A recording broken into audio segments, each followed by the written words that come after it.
Greetings from Western North Carolina. Today we're going to be showing you how to prep for pouring a concrete slab. One method of doing that by using keyway and expansion joint, and this is the method we use usually, and it's a good method because it ensures once you've got it set up right that you're going to be able to screed your concrete level very easily, which is good because concrete can be a real hassle. Here's the first step of the process is we chalk a level line all the way around our block work. With the chalk line we use a laser level to establish the corners of that where we hold the chalk line. So you can see that's all the way around through here, and that's going to give us 4 or 5 inches of concrete on top of this 4 inches of gravel. Next we're attaching what they call an expansion joint, and you can get this at a concrete plant or at Lowe's. And it's about a 1/2 inch thick fiber tar material.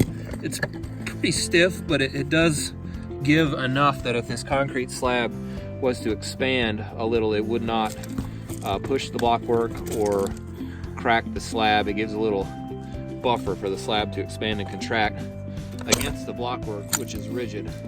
So that's the purpose of that, and also the purpose of this is that you can run your float or your screed right across the top of that, and when you're leveling out the concrete, you have a nice straight edge to go to. So this will go all the way around the inside of our block work on this foundation.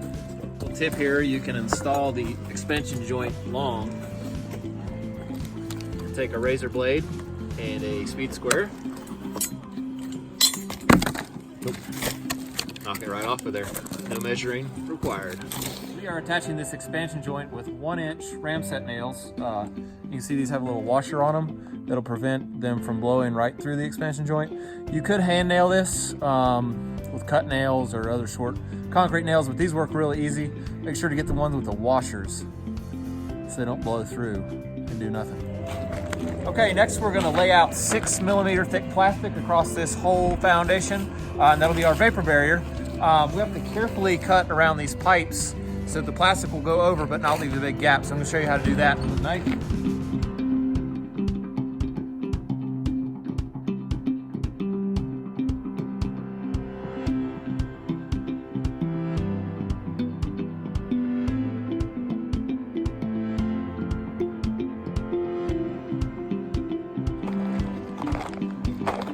The purpose of this plastic is to keep moisture from coming up out of the ground into your concrete slab, because concrete is kind of like a sponge, and if there's moisture in the ground, it'll continually wick up into your concrete slab and cause moisture issues inside your house. So that's the reason for this, and like I said, it has to be 6mm thick plastic, which is pretty thick, and you can get that at a hardware store or the concrete plant as well.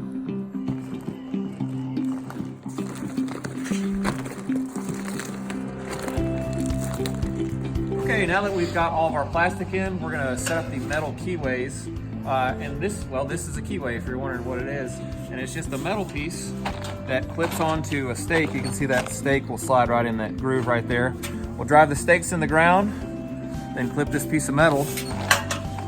So we'll run like this, and that will be the top edge of our concrete. We'll run right flush with this. And the way this is designed, the concrete will wrap around this bulge on this side, we'll wrap into this bulge on this side so that there can be no vertical movement of either slab apart from one another. So that'll give us our grade for the concrete and keep the joints from moving, keep the pieces of slab from moving. And I guess that's shaped like a key. That's why they got called a keyway. So we're going to show you how to put those in next.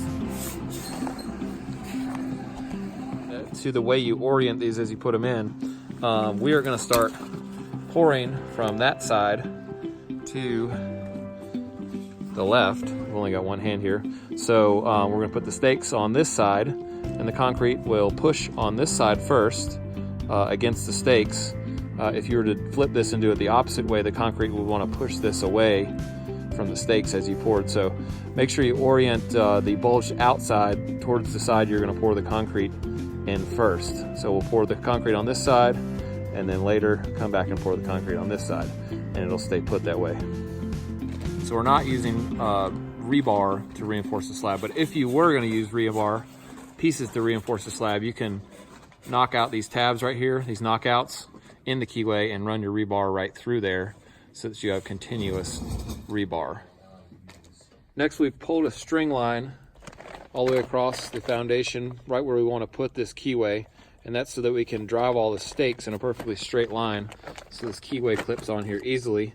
We've also laid out a piece of keyway so that we could place our stakes on the ground about where we want to put them in. One near each end and two out in the middle. And then lastly, just make sure when you drive the stakes, this stake has a flat side and a bulge side. You just want to make sure that the flat side goes on the side that you're wanting to clip the keyway onto, in which case this way, and just make sure you orient the stakes all in the same way. Drive them in straight and in a good line.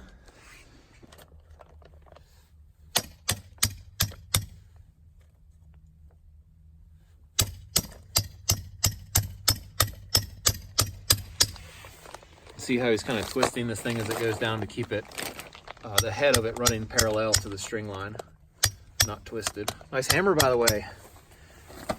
And we'll leave those proud of the string by 1/4 inch, 1/2 inch, and then set the final elevation with our laser level. Another real important note is that when you're tapping these in, that's left-handed.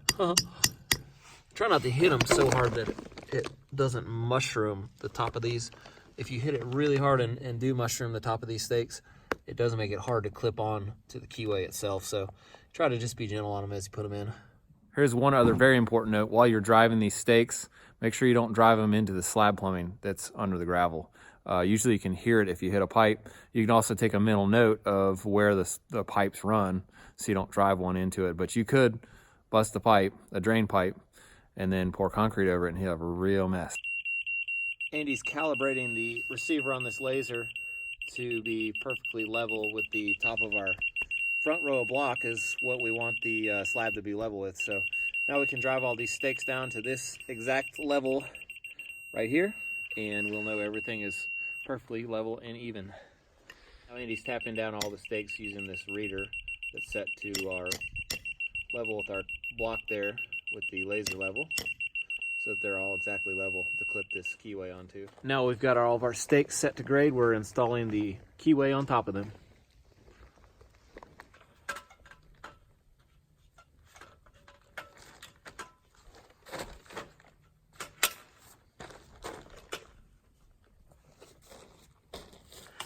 Kind of hook it and push it down. Okay, pro tip, you cannot just slide the keyway straight down on the stakes very easily. You have to kind of hook it over the top and then wrap it around. You can hook it by hand. Otherwise, if you beat on these things, what you'll end up doing is actually beating the stakes in, and then it won't be level anymore, which is no good. So hook it around and you can just tap it on with the palms of your hands, just like Andy did it.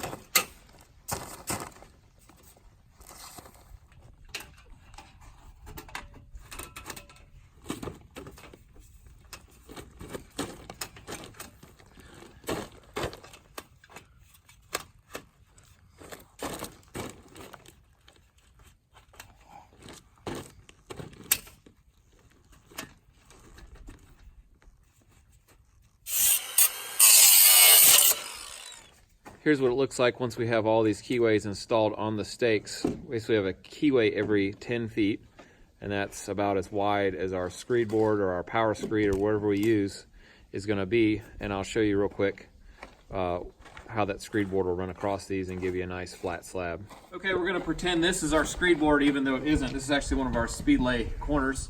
But you can see it reaches across both of these.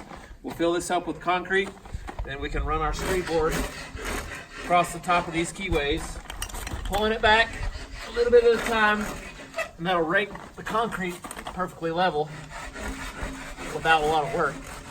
So you can see how that would make it really easy to do the concrete, which is why we use this system to do it. So that's it. We've got our keyway, expansion joint, and importantly plastic installed, and now this slab is ready to pour whenever we're ready.